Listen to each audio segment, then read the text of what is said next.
to your Mercury in Cancer transit.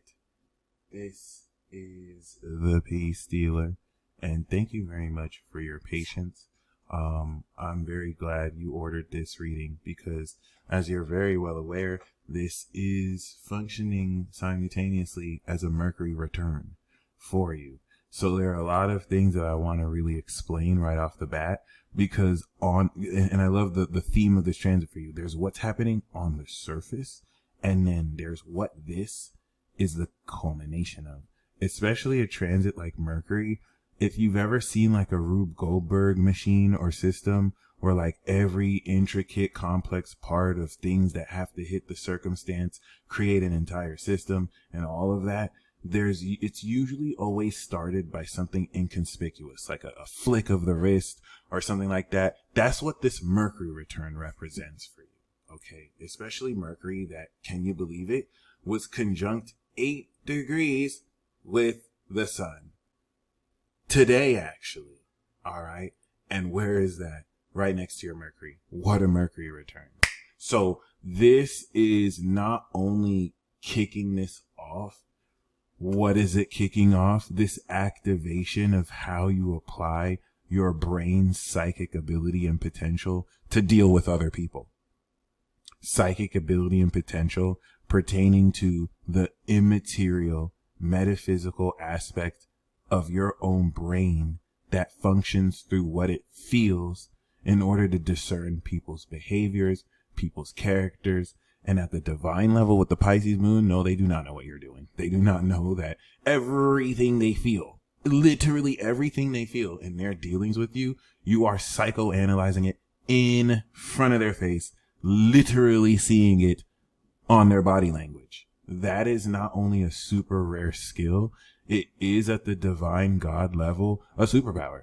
And the reason why I'm very sure that most people are not aware of this, unless they themselves are, very emotionally intelligent, is much of what you're able to pick up is completely beyond the scope of what is physically and practically perceptible.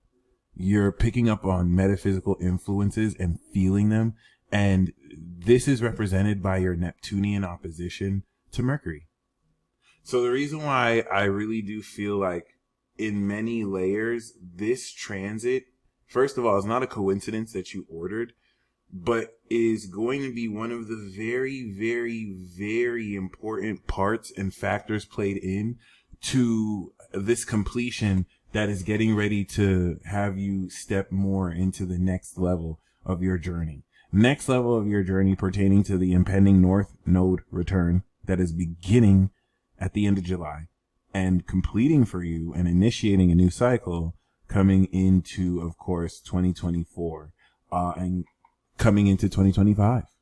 So once again, these being in the water houses, the hidden houses, represent this nuance that I think is so amazing. Like this is legit. We didn't even factor in that you have Saturn and Uranus on your rising. So that instrument, that amazing instrumental quality, is the definition of ascended magic, ascended being. I have to say that because Saturn and Uranus creates at a very extra dimensional level the ability for you to materialize anything you are visualizing. That's why I give it that's sci-fi. That is already sci-fi. And I don't even mean in the manifestation sense. If it was in the second house, then it's like you're manifesting everything you see. The first house is literally, and this is and because Uranus is invisible, people will probably attribute it more to what they see with the Saturnian work ethic. Like, oh, well, it's because he did this or that. And a lot of times it's the unconventional, sudden quality of you just deciding to be it. Sag rising is being at an ascended level, fully demonstrating and showing how you visualize yourself. So what if if you were to just visualize yourself, right? Like receiving a unexpected check. If it was in the second house, you can visualize it. Boom, it would happen. But in the first house, as you're visualizing and being that and feeling the emotions, especially in the eighth, it's actively happening. You see the subtle difference. So instead of it being a fixed thing, second house that actually just happens, you are creating it real time. That is supernatural. There's nothing normal about that. This, according to science, would be deemed science fiction. But as a Saturn Uranus, you're breaking people out the matrix. That's what Saturn on Uranus is. You're innovating the system. And on top of this, Saturn's transit into Pisces represents the post-activation of your ability to represent this, because an ascended understanding and integration, because remember, this is also 6th house from your Cancer sun. So an ascended integration on levels hitherto paralleled that will complete for you 2031, by the way, when this is opposite in your 7th house, so that this ability to do this is fully mastered and now you can apply it towards others. Can you believe that? Like, that is ridiculous to say, even in a sentence. You have finished activating what takes minimum 30 years to master, because now this Uranian conjunction of Saturn is a part of your Saturn return ability. Everyone has a Saturn return ability that they either never use to its full potential, or they do and they rule and command the world. Okay, so it's a huge deal. 2022, when Saturn was coming out of Aquarius and now sextiled the return, you have finished fully functioning and activating this as an ability. It's like you came into the understanding that you can achieve this state, and then you manifested it for real through the actions of actually doing it. And then the Saturn Aquarius gave you collective knowledge of this as a skill and ability. So Saturn, as it will coming into next year, can you believe it? Go over your moon. And this is where I'm like, who are you? Because this is not normal. Not only were you born with a direct 90-degree square from your moon to Saturn, it's like your soul is receiving and awaiting this reception and anchoring.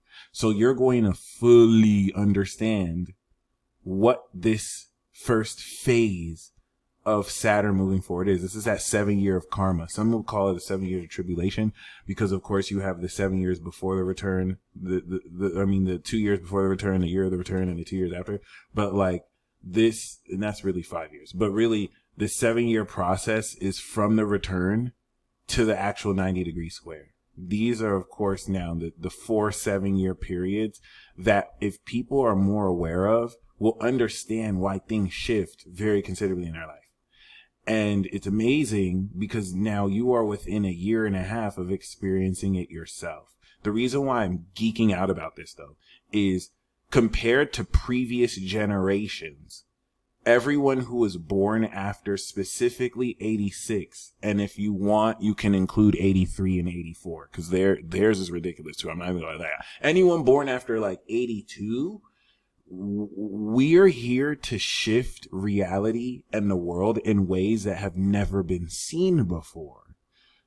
In fact, every modern innovation or tradition that has ever been had since the last few centuries are going to be destroyed because of us. And this is opening up the way for people born after 95 to create the new world.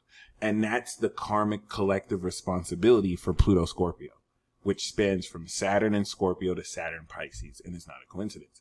So why I really think 86 and 87 is so amazing, that is the ascent. If Pluto Scorpio had different ranks and different facets of this mission, one of the most important parts is the Saturn Sagittarius. Okay. Not ironically, Saturn Sag coincided with Jupiter in Aries and North Node in Aries. So this is the entrance into the God level, moving forward into a brand new destiny with Aries, supported by the King of the Gods and then the Titan King. So not only are you ascending the entire collective into a new perspective that promotes freedom and exposes this corruption. A classic example of this is Andrew Tate, born 86, who, of course, people who have these same aspects, they don't all agree with each other, but you all have in common that you're here to break the matrix. That's something that Andrew Tate has done very powerfully to show, hey, I'm out here to break the matrix. I'm out here to break the matrix. Now, relative to what he does with his integrity, right? Of course, not everyone's going to agree, with how he says what he says or how he does what he does, and he's going to have to face the karma of anything that he's done out of integrity.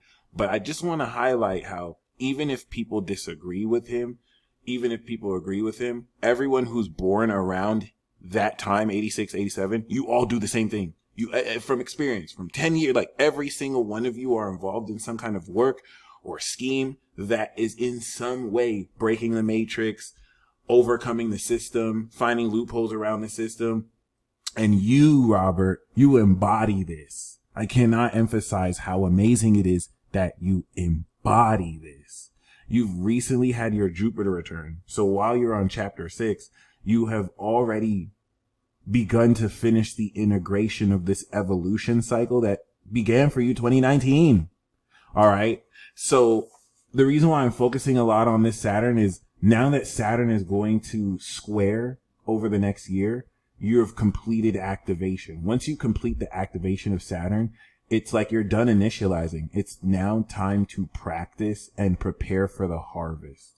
And of course, the Saturn opposition for you 2030, 2031, when it's in Gemini with Uranus, is going to be the completion of everything you kicked off like 2017. So this is where, once again, I feel like this Mercury transit is a domino effect that is going to revisit a lot of these outer planet themes because of its connection to Neptune, and taking this ability you were born with since a child to just automatically feel what other people are feeling through reading their body language. You've now reached a point where you've evolved this to the next level. Jupiter is literally integrating how much richer you can ground this awareness in your behavior and live a lifestyle that is equally as rich as it is unconventional with Uranus. Mind you, the quincunx that's happening from Uranus to Uranus, that's literally coming 23 degrees, is automating your lifestyle. You've been working for this your whole life. So it's literally, once Uranus goes past 23 degrees, you can literally on the cuff just create automatic income, passive income. That's just an example of how to explain that. But it's something that had to be built up to, and Jupiter is expanding upon the innovation. Before it goes into Gemini and you take what you've manifested in your lifestyle and now integrate it in relationships with other people. Okay. Mind you, you do have Chiron opposite this. So you're here to trigger people mercilessly. And that's the Chiron in Gemini.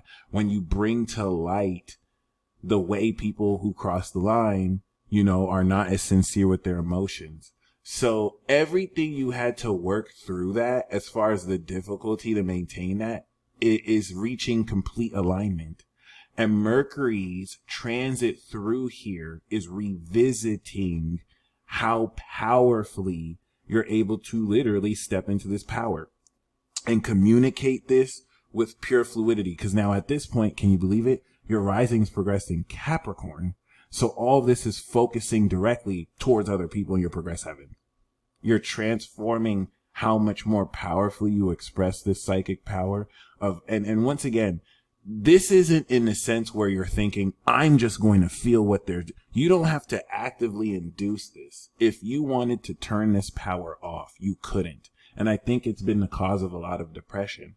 But what if it's something you've overcome and now you can use at will?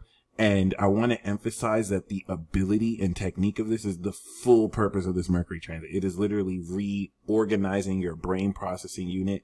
And now, with the sun conjuncting this here, we're going to see this ride out into, of course, the opposition in Capricorn, where everything you are activating as far as how much more powerfully you draw boundaries in your connections with other people and connect with other people is going to complete at the end of the year, when in Capricorn, you're now manifesting the value of who you invested your time with, who you shared your true feelings with, and vice versa. And all this is coming to set greater value. But of course, for the rest of the transit, with its trine to Saturn, with its trine to Neptune, it is effectively transcending how much more comfortable you are with other people. Because think about it. If you weren't comfortable before, now your ability to literally psychoanalyze and literally psychically influence and feel them is so powerful now. You're going to have less worry about it because you're so mastered in your dealings it's like you're more comfortable trusting in yourself. Once this moves into, of course, your 9th house in Leo, everything that was occurring in the shadow or darkness of this, you're going to now bring to light, perform this, and of course, inspire as you express more boldly and confidently what wisdom you've gained through sharing that time that you have, Capricorn time, have second, with other people. All right. You stay blessed as always. Thank you so much once again for your patience. And until next time.